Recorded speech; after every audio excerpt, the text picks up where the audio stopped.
কোথাও আওয়ামী লীগের লোকজনকে দেখা মাত্রই তারা প্রতিহত করে। আওয়ামী লীগ 1 মাইল দূরে একটা জয়, 3 মাইল দূরে দেয় একটা জয় বাংলা। অতএব ওদের ভবিষ্যৎ সামনে কি আছে এই দেশের মানুষ জানে। তারা গুজব ছড়ায়, যে একটা ভিডিও লিক করে এবং কি করে।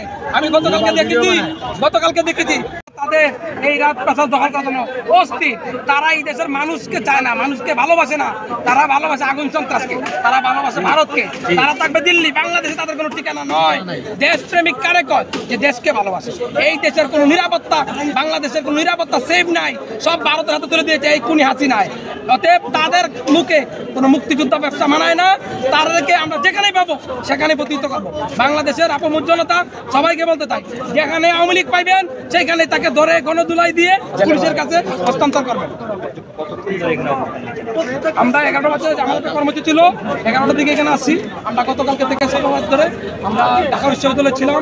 বাংলা মোটরের পুরো এরিয়াতে শাহবাগের দিকে আমরা টহল দিয়েছি এবং আমরা মানুষের যানবাহনের নিরাপত্তার জন্য আমরা রাস্তায় অবস্থান করছি। এবং আজকে শেষ করে এসে আওয়ামী লীগের এখানে আসলাম।